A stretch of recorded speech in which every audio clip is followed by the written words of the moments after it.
We are born free, and we will die free. The time in between, though, that's complicated. In that time, governments, institutions, and our egos will limit our ability to find true freedom in this life. These are real stories of real people overcoming the odds, persevering in justice, and unlocking their potential. Welcome to Finding Freedom. Here's your host, John Odermatt.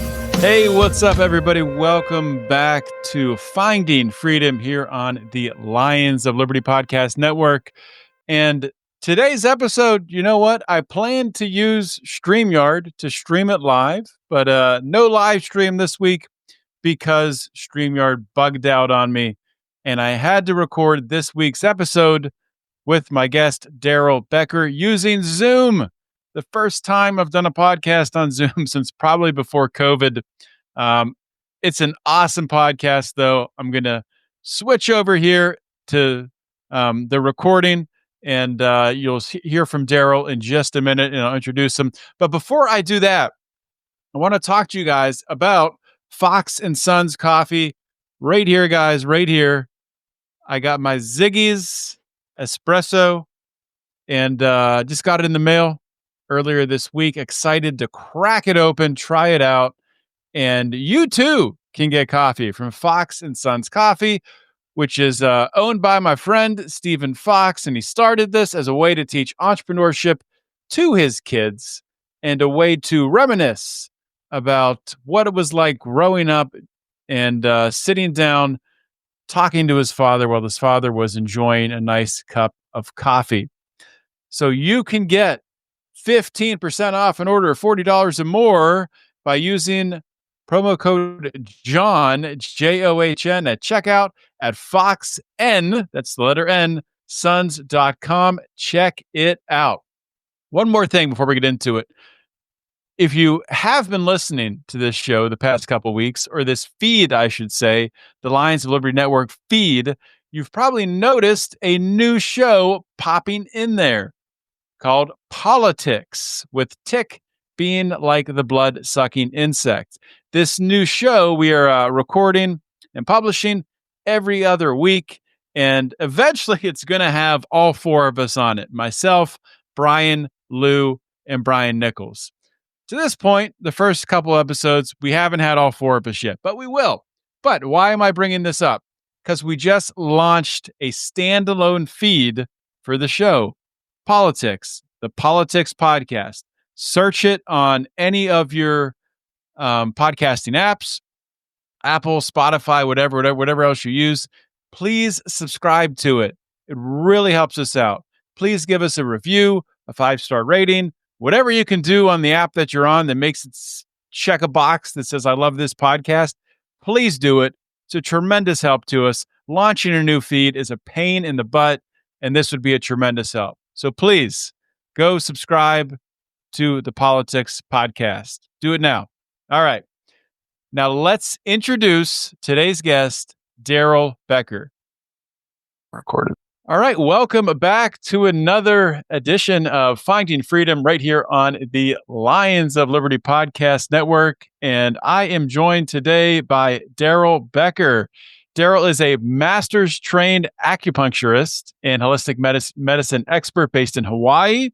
His approach merges traditional Chinese medicine, functional and terrain medicine, nutritional consulting, and energy therapies. Beyond his in-person treatments, he provides global remote care and is an outspoken critic of the industrialized medical system, arguing for patient empowerment, critical health literacy, and economic transparency in healthcare. Darrell, welcome to Finding Freedom. Hey, John. Thanks for having me on. Yeah, great to have you here. And just to let the listeners behind the curtain here for a moment, Darrell and I had quite an adventure here getting to this point to record. We had a glitch in StreamYard, and we're recording this on Zoom. So it's like going back to, I don't know, pre-pandemic days almost, last time I recorded one on Zoom. But I'm just glad to be able to get to speak with you and you to be able to share your knowledge with my audience today. I was talking to you pre-show, and I think the first time I heard of you, if I'm remembering correctly. It was when I had your co-founder over at Content Safe, Matthew Ramir, on the show, which was about 2 years ago. And I think I found you then, started following you. And I've been meaning to reach out to you for really years since that time, because I do find your content very, very direct, and obviously stuff that I agree with from a, an anti-pharmaceutical, type standpoint, and things like that. So thanks for coming on the show, first of all. And maybe to tee things up here, if you could just introduce yourself to my audience, maybe talk about, what brought you into wanting to have a career in the health space, first of all, and then what has led you down this alternative path? Cool. So, yeah, what got me into healthcare was having health problems. Like a lot of us in the business, I did not understand the cause and effect of my choice of actions. In that case, it was like my diet in the years of growing up, like from childhood into, I would say, right around age 20. I did not understand that what I ate and other things I was exposed to, and not to mention, other lifestyle things, made for the nasal allergies, what you call allergies to dust, allergies to cats and Mhm. dogs. I did not understand that that was all hugely like an elaborate cause of what I was putting in my body, and also the need for authentic pro body movement, the types of exercise that would really do well. I didn't know any of that. You go back to those years. I am age 20 in 1992. Okay, Mhm. now I just told you my age. So, If people could do so math, that's I don't know. if you could do math, okay, that means I am 53 today.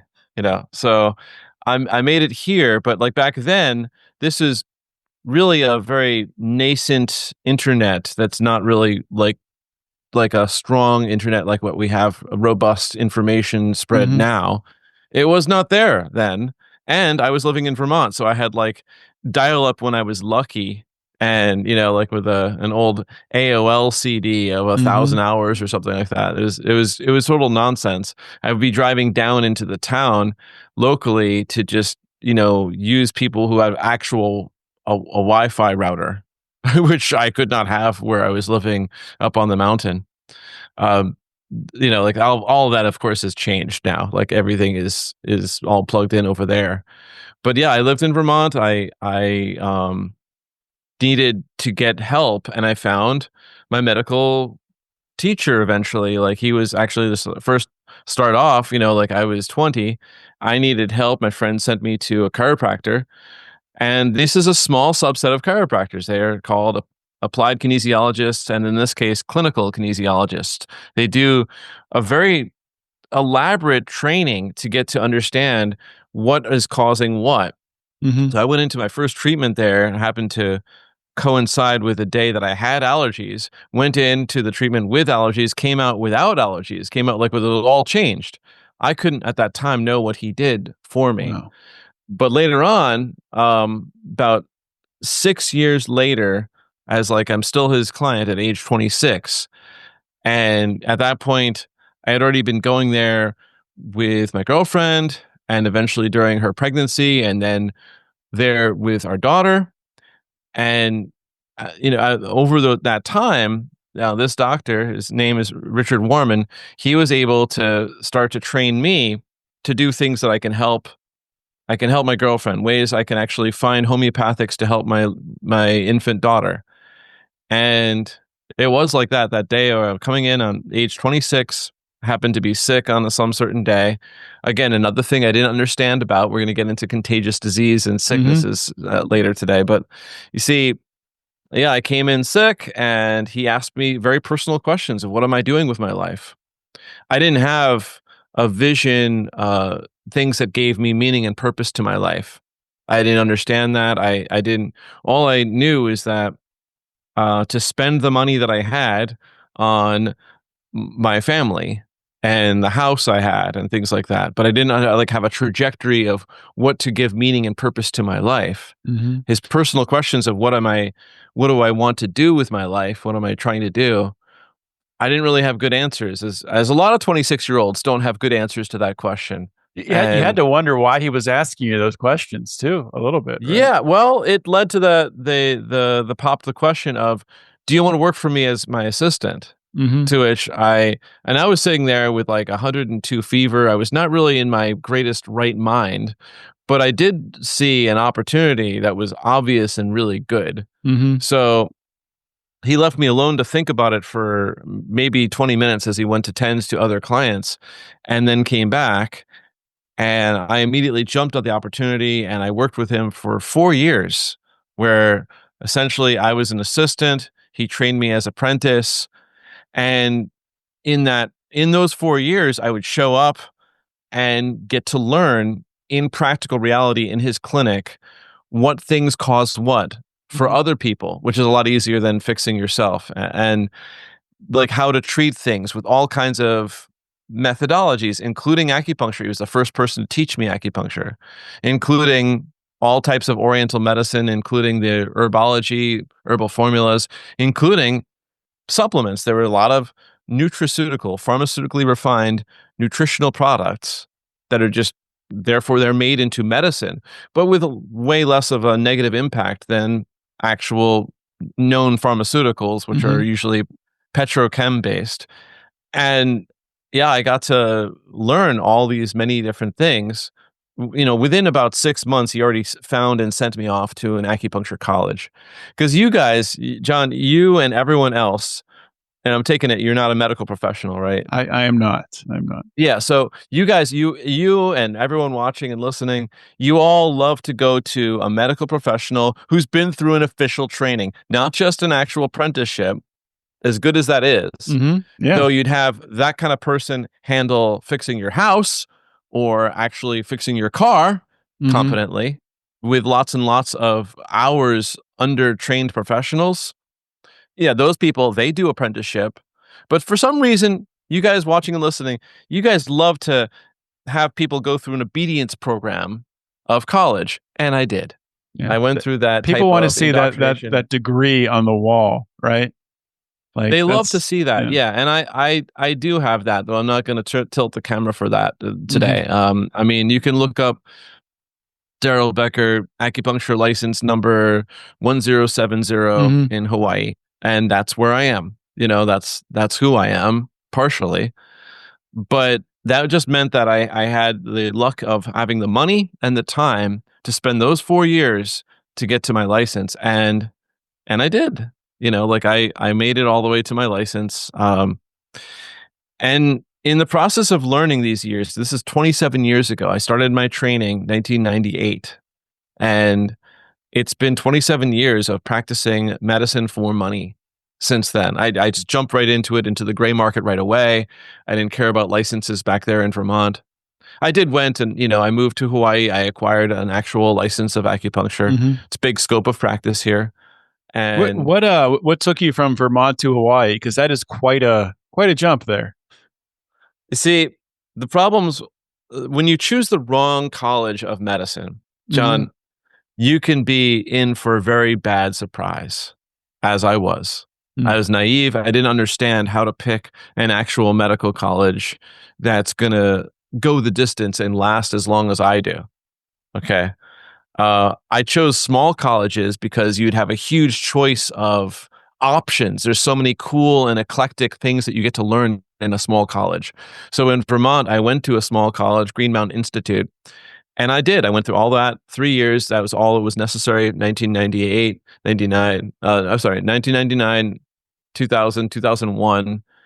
I finished it, graduated, but I Mhm. needed to take a sabbatical to handle family matters. And in that space of time, going for, taking a year between graduating and then I was going to study and do my board exams, the the college that I had graduated from, there was what's that called? An academic political coup that happened Wow. where the students essentially took over the administration. People were out of control, and the students did various things to move the school. and it lost accreditation or candidacy for accreditation. And that pissed off the Acupuncture Board of Vermont, who just said to me and everyone else graduating there that go fish. You can go through school all over again somewhere else, but your school, because you moved it, is no longer in candidacy for accreditation or solvent in any way. All your credits do not count. Wow. Go fish, go somewhere else and do it all over again. And I moved to Hawaii and I did it all over again. And you said, well, if I'm going fishing, I'm going to Hawaii. Yeah.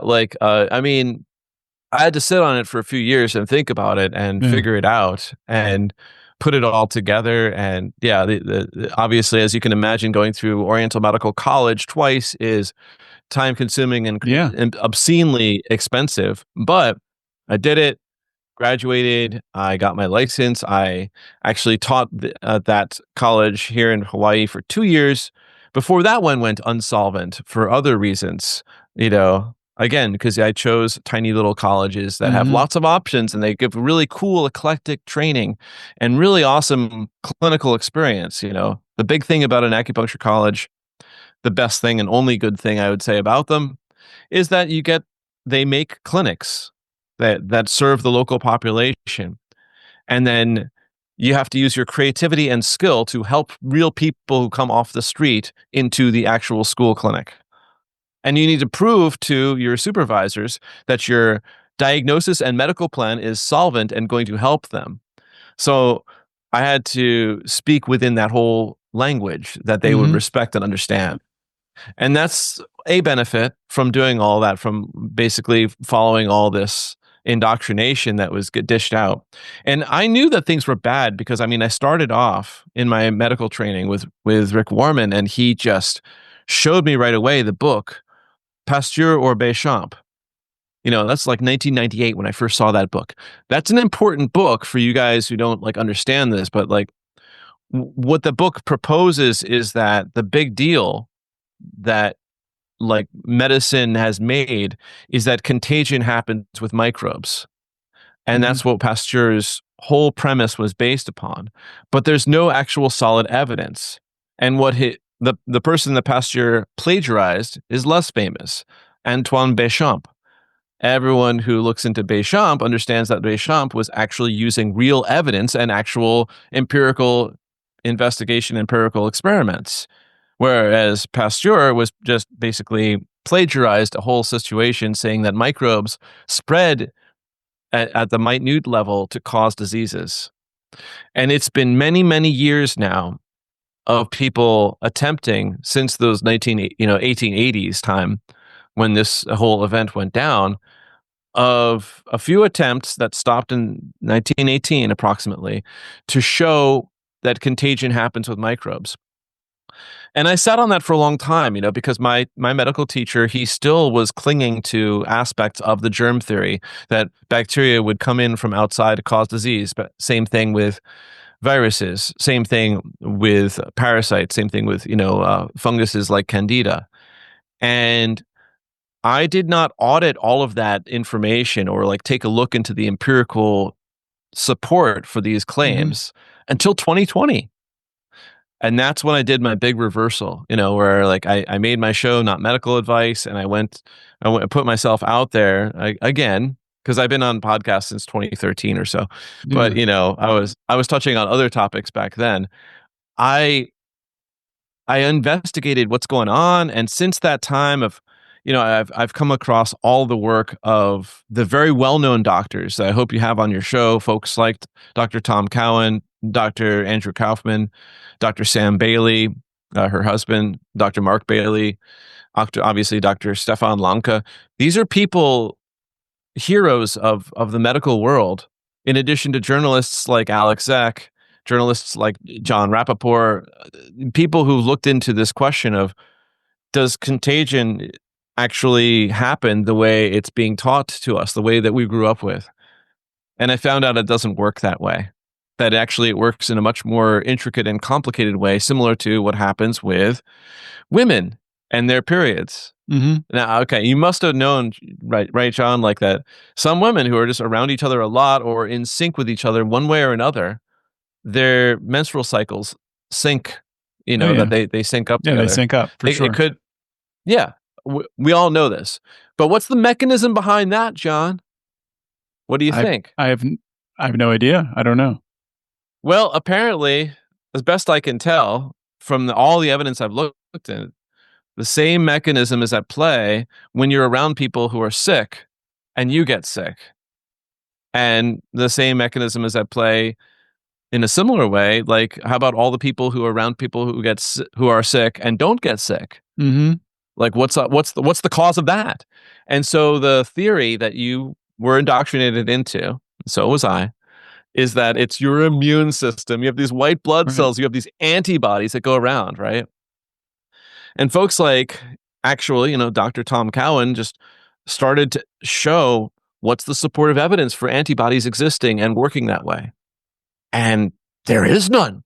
It's really, really bad microscopy and really, really incredible that there's been such a huge volume of really bad biology and microbiology going on.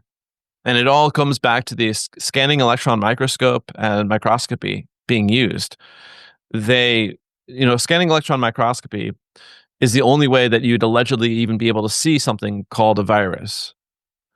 But you can only see it in still form because that's what an SEM microscope is. It just will only show a still image. It's not a videography thing. You can see live things in, say, dark field microscopy, where that's much larger and it's actually going to show bacteria and things of that nature. It'll show red blood cells, etc. You can see like real living things going on.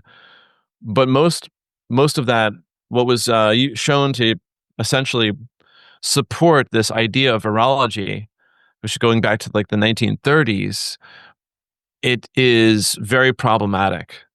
And that's, I didn't understand that until 2020, when this whole, what I like to call World War COVID, it was a world war that had huge impact, killing lots of people in a totally different way than usual mortar type warfare. And it was, like all wars, it had a very powerful impact to open up markets for the big box stores. They were opening up markets all over the place and shutting down markets, closing up smaller stores all over the place. It was picking economic winners and losers. That's the purpose of war. As I didn't understand that, there's a pathway to becoming understanding of the voluntarist and liberty and anarchist perspectives that happened for me, starting around 2009, where I started being exposed to these ideas. 2008, a little bit too, where that's when I found James Corbett. Someone that I would hope a bunch of your he's been on Lions of Liberty before. With. Yeah. So you get it. Like, I mean, there's a reason for that. Is because these people have a desire for a more accurate map of reality, and so did I. So yeah, it was in 2020 where I started auditing virology. Did you ever look into virology and what's supporting of it?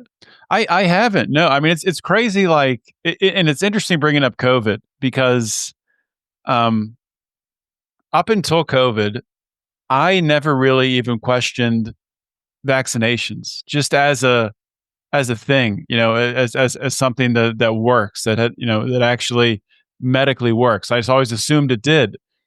Growing up, I got all my vaccinations. Our daughter, we got her vaccinated. She's 9 years old now. But I did question. I always questioned flu vaccines. I was like, this is stupid. Like, why am I getting flu? I would see people get flu vaccines and see them get sick. I'm like, why? So I've never had a flu vaccine. And then when COVID happened, and I saw immediately they start pushing this vaccine, I'm like, this doesn't make any sense. And I started looking into coronavirus vaccines. Why haven't they tried to vaccinate against the common cold? Oh, because it doesn't work. Okay, so then why can they vaccinate against this? Oh, they can't. I'm like, okay, wait a minute. Then you start looking at everything.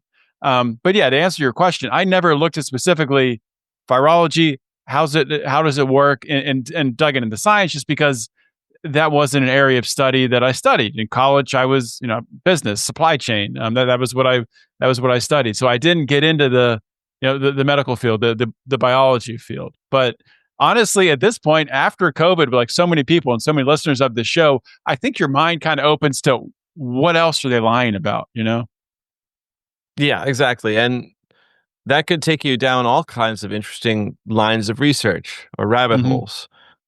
But what it did for me was I was looking into what these doctors, all the ones that I just mentioned, for sure, Dr. Tom Cowan and Dr. Andrew Kaufman, what were they saying, and what's their claims, and what's the supportive evidence for it? And essentially, their claims were scanning electron microscopes. This is the process Mm-hmm. that they use that is not in most published papers.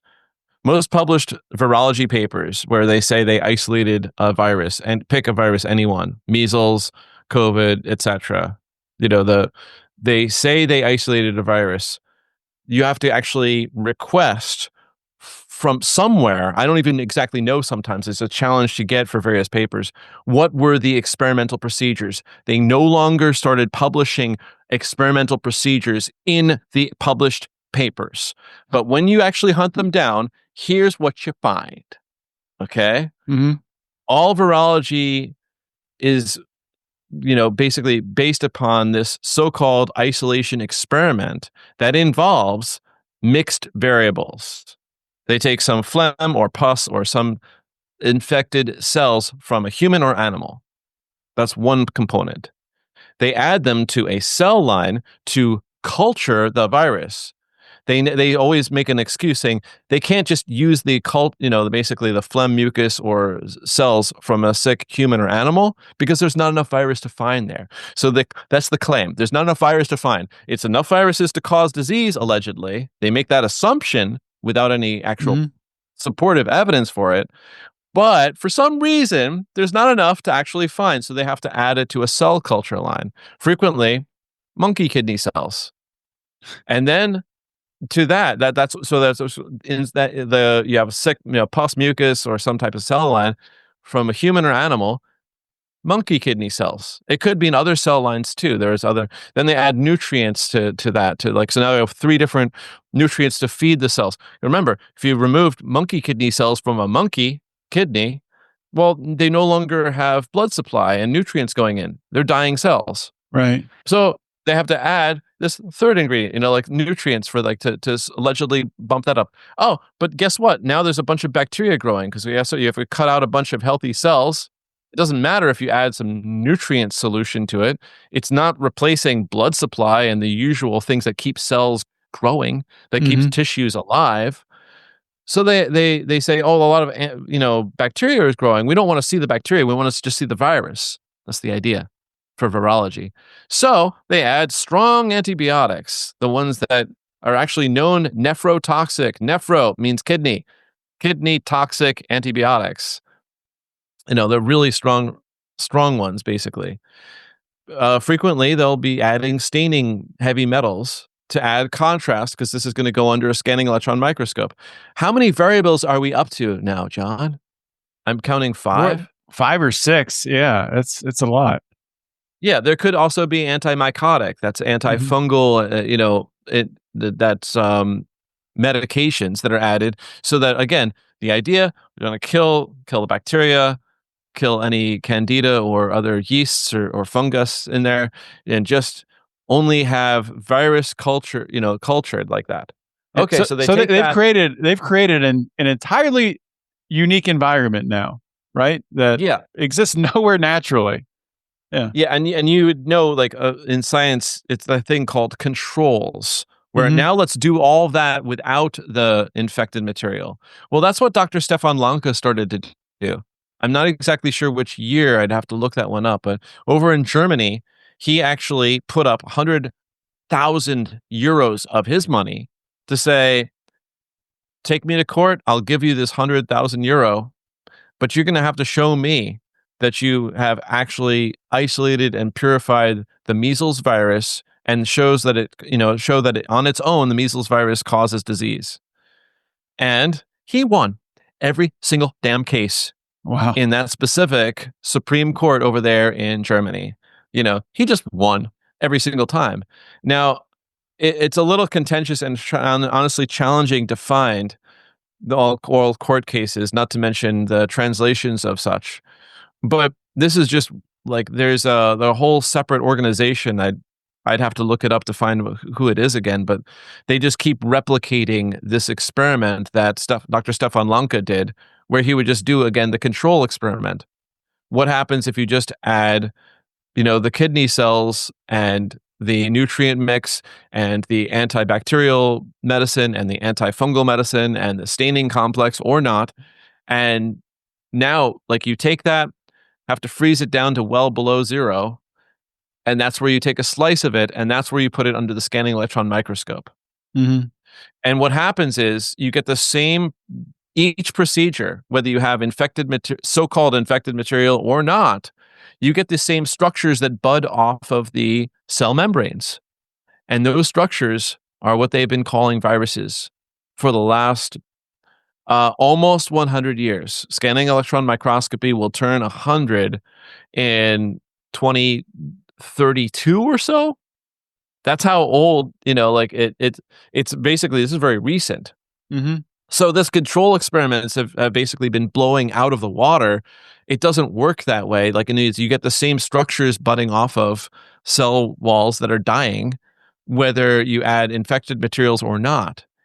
And they called those, structures viruses, but they never actually purify them. They never actually say, which they could do. They could put them through a filter down to that micrometer level and just filter out those particles. And now add those particles alone to a sick animal or human and show that a symptom develops from that. But that's not what happens. They could put it through a centrifuge, spin them out. When you spin out, the gradients go into various weight sizes. They could isolate it that way. They don't do that. And the reason, of course, they don't do that is because these structures are what happens when you take some type of cells, like in this case, the monkey kidney cells, and starve them and poison them and then now freeze them. Now they're dead, and slice them and then bombard them with electrons. That's a scanning electron microscope. And then you get these structures that have been, I would say, very fraudulently labeled viruses for almost 100 years now. This is what's been going on. And Dr. Harold Hillman spoke out about this in 1990, and you can see him on Dr. Harold Hillman on YouTube. There he is in his boring and very hard to follow kind of way, outlining everything I just said to you. Except for he sucks at presentation. And in some ways, I suck at presentation. There are guys who are better at explaining all of this than me. In some ways, I would say Alex Zek is really, really good at explaining all of this to the average person. Mm-hmm. I am improving. I'm getting there. But this was what I would find out. It's like, that was step one. I would say, wow, all of virology, completely fraudulent. Huge amounts of microbiology, fraudulent. No control experiments. They don't care, because what they care about is where the money is coming for their funding. Right. And you and everyone watching and listening, you guys think you were taught basically that you're too stupid to read a virology paper. And if you did read it, you might notice that nowadays, since at least 2010 or before, wow, the experimental procedures part of the paper is missing. You have to actually request that. They hid what I just said. They hid that from you. And if people don't understand how insane that is, if you look at any sort of, any sort of procedure, process, anything out there, standards, you're always going to have your procedure. How's it going to be done? What are the steps? To take that out is just insanity. That's complete insanity. Well, it's actually very rational if you want to make money. Well, because again, all of this stuff goes back to a time where, just like you, I don't know your wake up time, but for me, 2008, and hearing James Corbett calling into question the idea of CO2 caused global warming and the supportive evidence for it. And that blew my mind, where all of a sudden I was like, oh my God, I have been lied to. Mm-hmm. This is propaganda. And at that time, my wife fully believed in it. And like all these other people, friends, of course, back in Vermont, and all the, honestly, slow to think people in this blue state of Hawaii. There's just not really, that's the thing. Not really like Yeah. thinking very well. Marginally better in the red states, where they had an idea of natural and living free and having more choices. And I started understanding like that. There are a lot of concepts going on.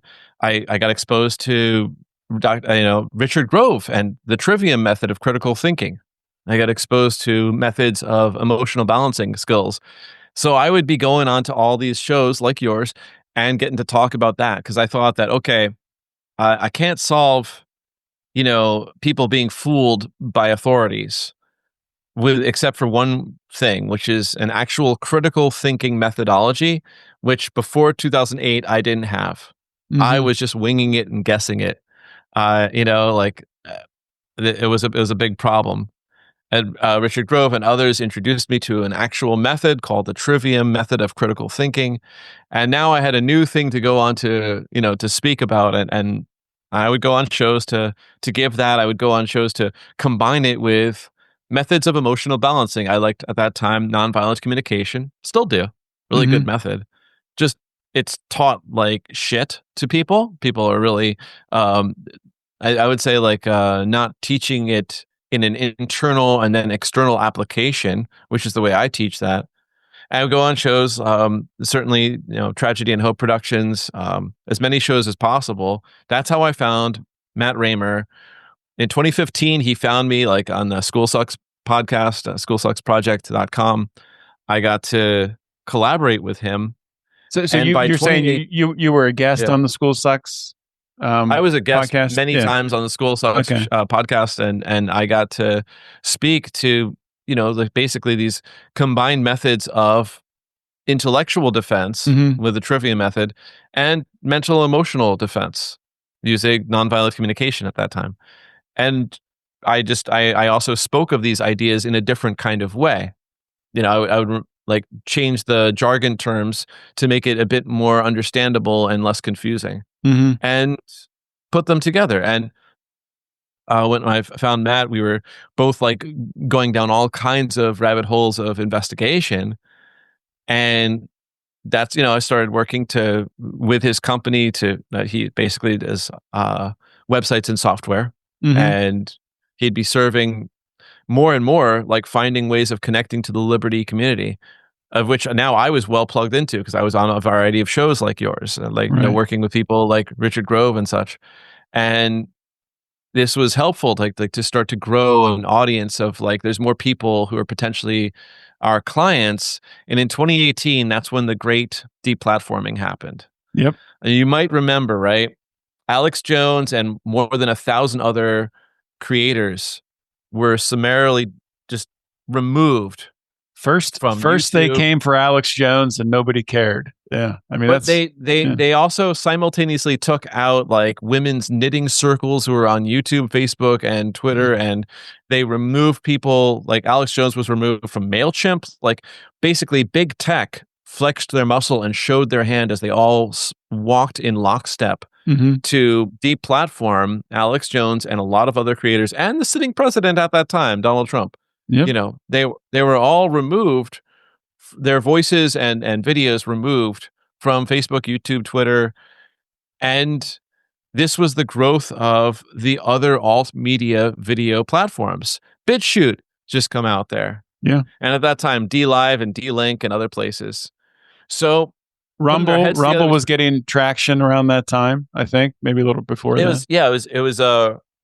It was certainly not as powerful as it is now, but yeah, like all of the alt media video platforms, they were, basically this is what happens with tyranny and liberty. Okay. Tyranny is the squeeze. That's like where all the big tech work in lockstep to deplatform people off of YouTube and Twitter and Facebook and squeezing them out.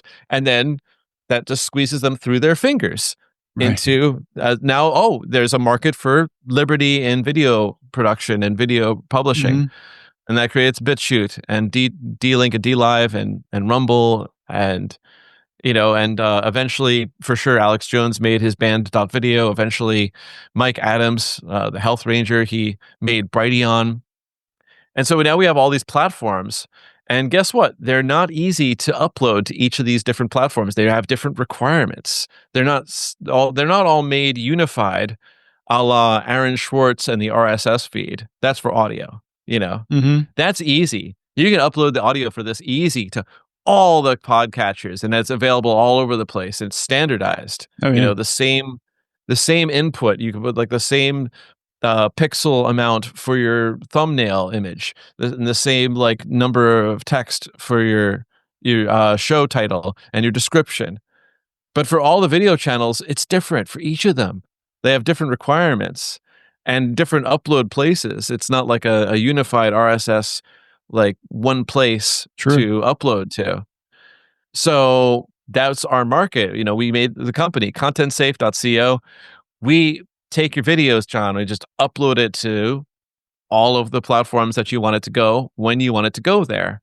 So you upload once instead of, laboriously with your media Mhm. team or on your own, which could take long time, many hours, to each of the locations. So we grow an audience. That's the main thing. Like growing an audience, you get your info up to more places. But for sure, because the name Content Safe, keeping it safe from deplatforming, keeping it where it's supposed to go. And for sure, always recommend to our clients at Content Safe to keep putting stuff up there on the YouTube, Facebook, Twitter, etc. Use places like TikTok, but keeping in mind that they are censorship heavy places. Mm-hmm. So there's ways to make your shorts and reels and smaller videos to go through it. So that was a collaboration to just help to serve this Liberty community the best we knew. We're consuming the alternative media, what you make and what everyone else is making, and finding a way to just get it out there faster. And that's partly how we're serving Liberty media today. Yeah. I think it's so funny that today's show, we were going to live stream on StreamYard, which we normally do, and it glitched out. So, and StreamYard does that. It's a great tool sometimes. You can stream multiple places, but sometimes it doesn't work. So to have another tool like Content Safe, which I think you've talked about maybe down the road getting to the point where you'll be able to stream from there, that would be massive, where you could have your content safe, locked up there forever, and at the same time be able to stream it out of there. That would be very cool. Yeah. And just to be clear, I mean, obviously, at Content Safe, we can for sure keep the content safe on offsite servers like we do for everything.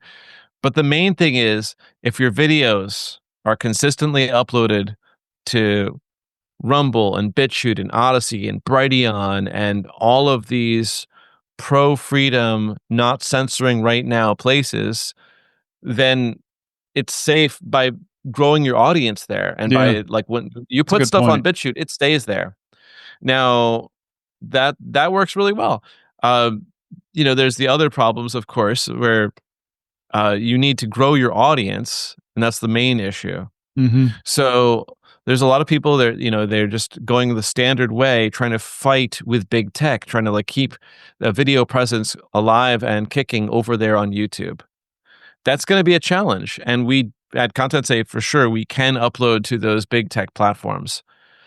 But the problem can be we need to have our spiders go through and basically the code that we write to crawl through your transcript and tag any of the words that you say, or like other things that could be labeled as misinformation, medical misinformation, or just in general like it's just blatantly called misinformation, and then say, okay, just go ahead, cut this piece out, or do a smaller clip with these things not there, or just redo this little segment with these new like censoring things going on. Now you can have your stuff up there on the stupid big tech platforms like YouTube, but you want to grow your platform elsewhere.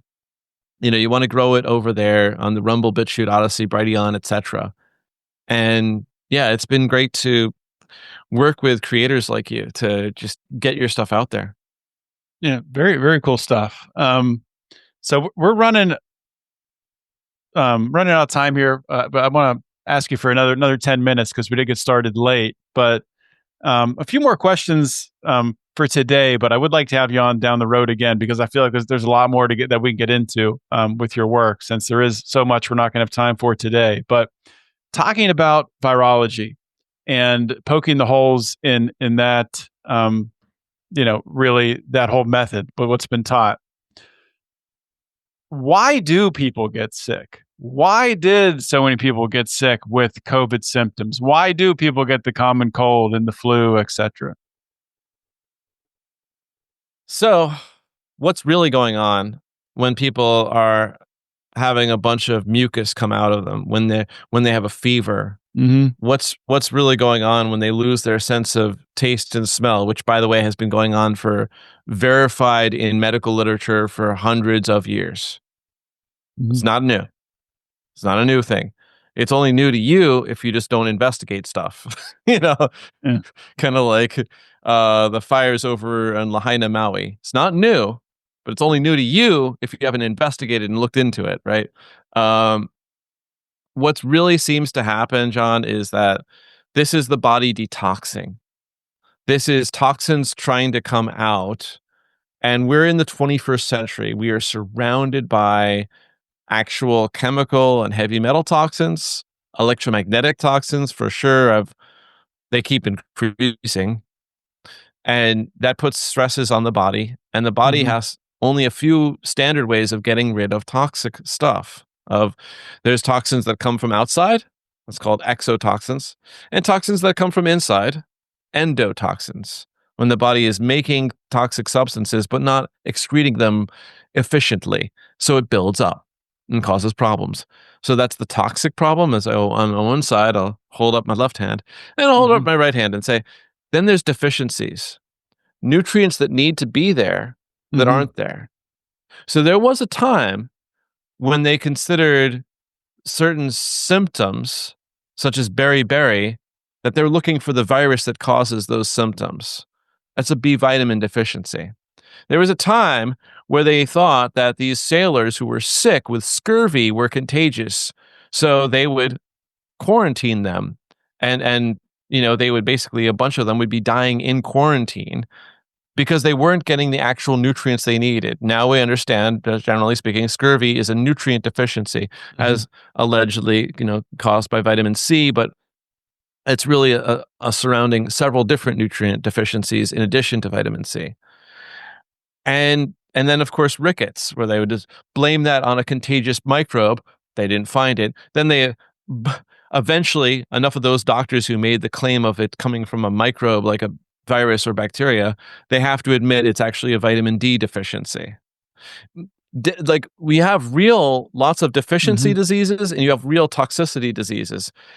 And why do you get sick around people? Why would someone get sick around people? Why would I not get sick around people? Right. Well, you have very real things. The placebo effect is real. That's where you believe that the medicine or treatment is going to help you. And part of that belief and thinking and really, really jiving with it makes you healthier. 100%. That's the placebo effect. Lesser known, nocebo effect. You think because you're around a sick person, you're going to catch the bacteria or virus from them. You're afraid, you're thinking it's going to happen. You're afraid, similar to if you're afraid that you're going to get in a car accident and you do. You can create that by what you think. Yeah. There's the nocebo effect. You just made it. There. Eat the results of your way of thinking. Eat that. Tastes bitter, doesn't it? And the same thing. Like, you think you're around, like you're going to get sick because your child is sick, and you're around them all the time because you have to be. Your wife is sick, and you're around them all the time because you have to be, and you're going to get sick from them, or your coworkers are sick. You can cause yourself to get sick that way. Also, if you're around in your family-wise, you're eating the same things, you're exposed to the same toxic things, same toxic electromagnetic frequencies. All these things have cumulative effect. Instead of thinking one thing causes it, that's a virus or bacteria, and then that creates the result. This is that linear one cause nonsense. It's a multi-vector world of all these things. And you get to study this in real medicine. That does include, applied in clinical kinesiology. Real medical practitioners who've looked into this understand this. It's a multi-vector world, not a single vector world. It's very rare that one thing causes one thing. It's always all these factors. And what people call the sickness, such as, the phlegm and the fever and the mucus or the fatigue, all these, sweating, all those symptoms, that's the body trying to cleanse itself. That's the natural response of the body trying to have it come out through usual excretions, feces, urine, sweat, etc. And if necessary, make more mucus and come out that way. And if necessary, make a rash, have it come through the skin. And when things really start breaking down, that's where there's damages to the internal tissues. Where in other words, things are not being removed properly. But everything I just said about when people are called getting sick, having a flu, having a cold, all that apparently seems to be detox symptoms from inappropriate foods and drinks. They were not biocompatible for the person. Inappropriate electromagnetic frequencies, inappropriate, even just what about like thoughts and mold? behaviors. What are your thoughts on mold? Yeah, you see, this is the thing where it's obviously nasty to live in a nasty, moldy environment. Same thing if you were living in an extremely damp environment, or when you're in extremely dry, or in Chinese medicine, they're called the external pernicious evils, EPIs, or the EPEs, external pernicious influences, EPIs. And they had, about 7 different terms for those evils because they didn't use microbes as part of their, and they still don't in terms of Chinese medical theory. But I would say that it's pretty accurate.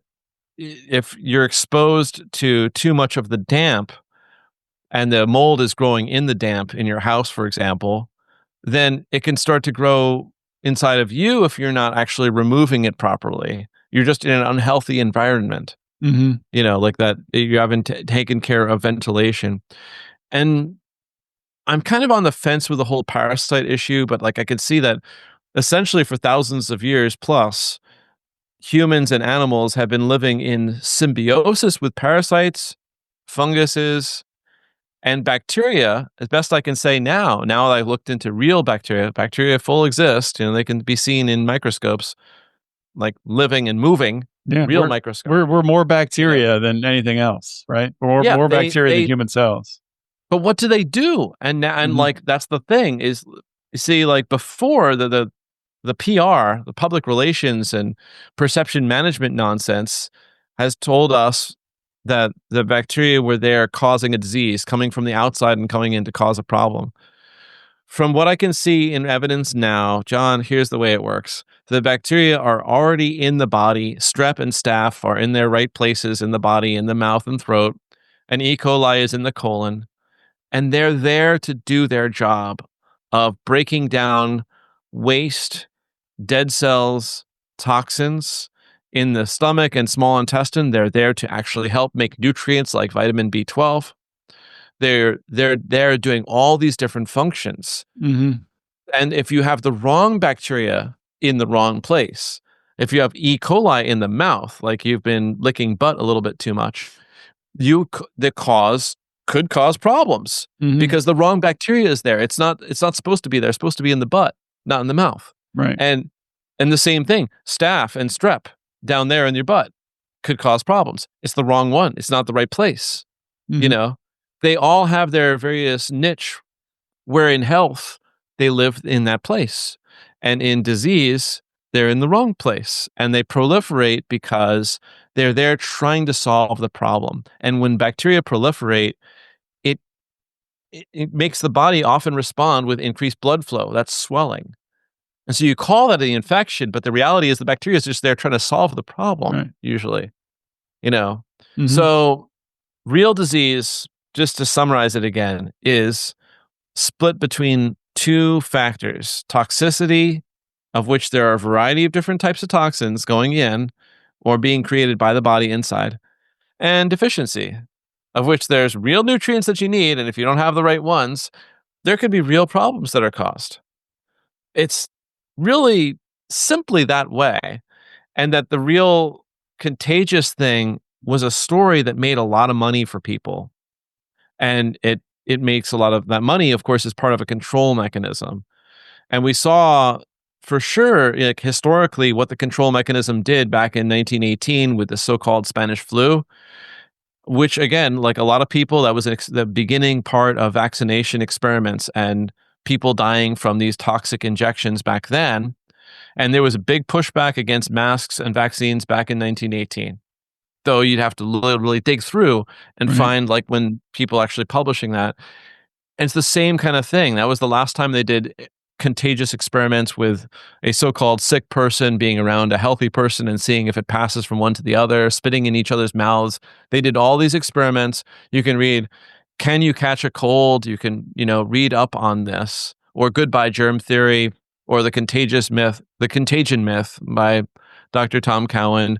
There's a lot of books on this topic. What really makes you ill? I can keep pulling books up and just showing the audience here.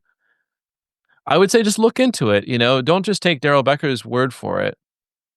And for sure, this is the problem. If you believe what everyone else believes because you can't afford to have a difficult conversation with your loved ones and your friends, I'd say you're potentially in danger for trusting the wrong thing. That's my cautionary tale for the end of your show. You need to be able to afford the mental emotional skill set to look into questions like what you do, John. It really, really helps. 100%. And I know when you can't afford it, if like, for example, if your wife and children, like they all, and your friends, your family, they all firmly believe that they caught a cold from someone, they know that they're right. And they can't afford to be wrong, because if they were wrong, well, then they'd have to admit that they were fooled and being foolish. They would have to acknowledge that. That's called humility. Humility is a muscle. Muscles atrophy if you don't use them. Just like weightlifting, like if you haven't lifted weights your whole life, you're going to have a very struggling time when you just start. If you haven't been created real humility where you can acknowledge error, like I did in 2020, where I acknowledged error, I was fooled to thinking that contagious disease existed and virology was an actual legitimate science, that some viruses existed. Even though I knew back then that they made up fake viruses, like the whole HIV AIDS nonsense. You look into that one, there's all kinds of things like this. So your opportunity for the audience here is just look into what I just said and see if you can strengthen the muscle of humility to acknowledge, can I be wrong about stuff? Have I ever been fooled about stuff? And I would say, like, in the realm of getting sick and staying healthy and maintaining good health for you and your family, that's not academic. That's a practical reality, just like physical, financial stuff, which I hope we touch on next show. Yeah. And I mean, I love talking about humility. And I think, people on our side or our way of thinking, the libertarians, the voluntarists, the Austrians, we have I think a flaw, a lot of us, where we find this framework of thinking and then we latch onto it and then we try to fit everything through it. And we forget there was a point in time when we didn't believe this and we had to wake up, right? You asked me earlier in the show about, when was the point in time that I woke up? There's been many, really, like 2008, Ron Paul, that was more of like a Federal Reserve and foreign adventurism wake up, and then the COVID wake up, and then going through right now looking at virology and another wake up point. So I think as people who, the audience of this show, the people who have gone through these different wake up points, you should always be open to it, open your mind to being wrong, humble yourself. I love that so much. Just wanted to kind of emphasize one more time. Before I let you go, Darrell, if you could give your plugs and let people know where they can follow you and find your work.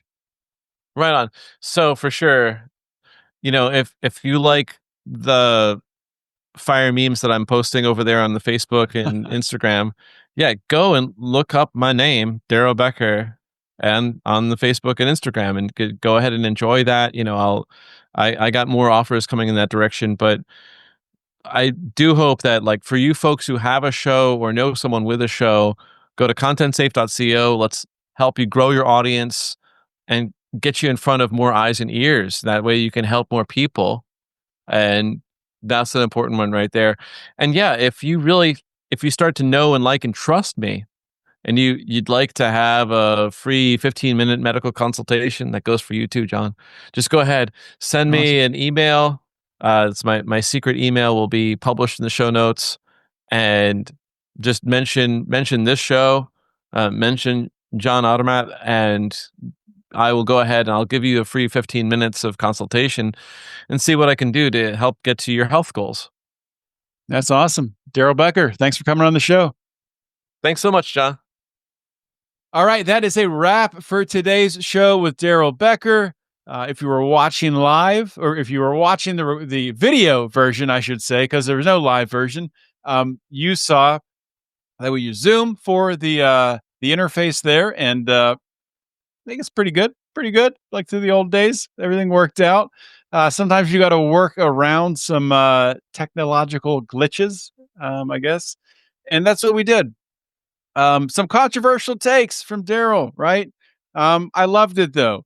And I'll be the first to say I have not looked into everything that Darrell talked about myself. I have not examined virology. I just assumed it was true.